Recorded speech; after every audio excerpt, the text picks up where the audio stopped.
Hey Hattie McDaniel fans, I'm here at 1831 West Washington Boulevard in Los Angeles. I'm here to pay homage and respect and honor to Miss Hattie McDaniel. Here's her final resting place. Sadly, she died at 57 from breast cancer. And this lady, the trails that she blazed for American blacks, she should have a full amount of flowers covered over her grave right now. What this lady did for American blacks through film. And I know she played maids and mammies, but she had no choice. That was the only option she had. And I liked her famous quote. She goes, "I'd rather play a maid for $700 a week than be one for $7 a week." You tell him, Hattie. Anyway, she's here in the West Adams district at Rosedale Cemetery, and she's right in the entrance, right below these 3 palm trees, if you want to come and visit her.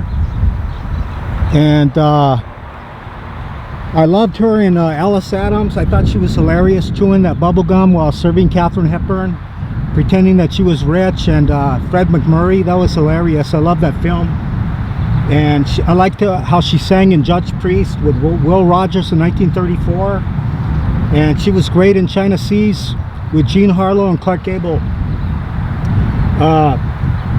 One thing about Hattie, the trails that she blazed for American blacks, she was the first black to win an Academy Award for Best Supporting Actress. And then back in those days, they didn't give the shape of an Oscar to supporting actors and actresses. They give her a plaque, which incidentally has been missing since about 1968. They can't find it.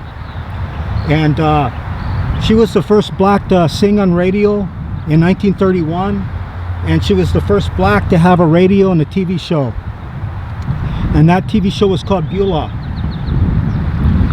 And she was also in Song of the South 1946, and I don't believe that has ever been released. I'm not too sure, but I saw a bootleg of it once, and she was great in that. And she was brought up in Fort Collins, Colorado, and Denver, Colorado. And let me pan around here. And she was a wonderful lady. In fact, Clark Gable, when he met her in China Seas, after he met her, he got so enamored and addicted to her down-home cooking that he crossed racial barriers that most whites didn't cross back then, and he'd come every Sunday to her house in West Adams, and he'd come just for her down-home wonderful country cooking. And he'd mingle there with Bill Bojangles Robinson, Louise Beavers, and all the famous actors, black actors of that time. And he didn't care, man. He was the kind of guy who was self-effacing. He didn't care what people said. But then he was Clark Gable.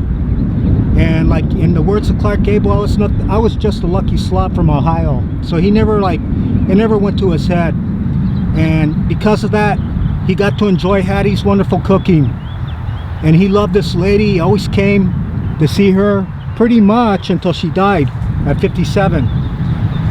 And this lady, the things she did for blacks, and I know it was film, but she blazed the trail to bring an identity, to keep an identity in the minds and the subconscious of whites, that there were blacks out there and they were capable of acting and memorizing their lines, and just as professional as whites.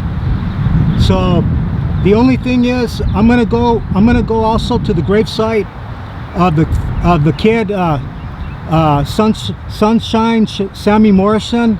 He was the first black actor, child actor, in fact, to get a long-term movie contract. So let's head over there to his gravesite.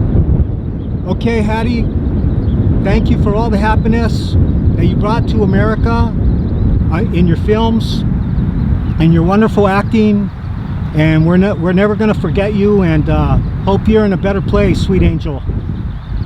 Good night, dear soul.